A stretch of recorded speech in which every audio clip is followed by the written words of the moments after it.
So in case you thought the MCU is fictional, the world's richest man is actually going into space using a machine he's definitely using to compensate for something. That's right, if you haven't heard, on July 20th, Jeff Bezos is taking a suspiciously shaped Blue Origin rocket about 62 miles into the air, right to the point that's considered like the bare minimum for outer space.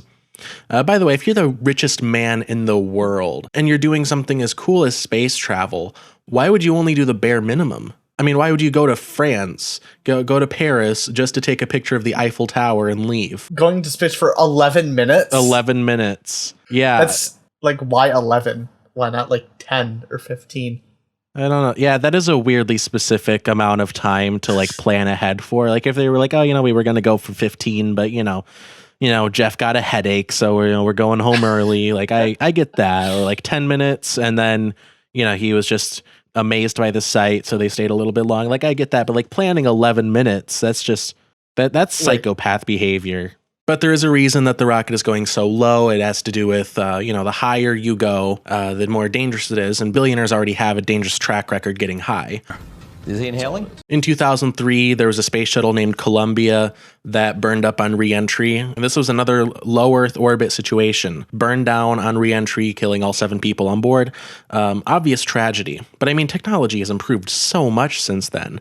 And if there's anyone that we would all agree should be out there testing this new technology, it's Jeff Bezos.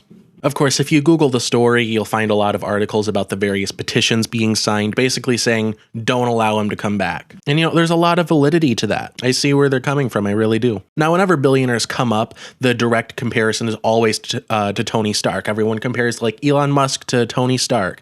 They say he's the next Iron Man, or he's a real life Iron Man. I mean, it makes sense. Iron Man's the front man, he's rich. It's, the whole rich guy fantasy. But let's just consider it for a second, okay? Jeff Bezos' net worth is $200 billion.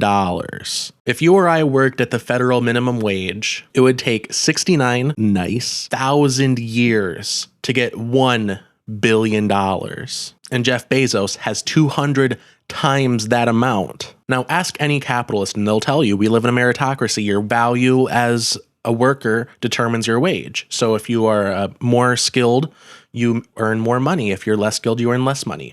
That's what they'll tell you. So if Jeff Bezos has the product of what works out to be 13.8 million years of hard work, and he's only 57, the math shows us that he works roughly 250,000 times as hard as the average worker.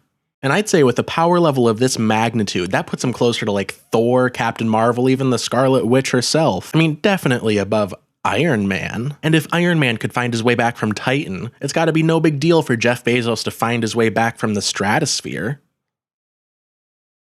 That, or the economic system we were brought up in, is one big facade designed to keep the rich rich and the poor poor. Either way, let's get to 75,000 signatures.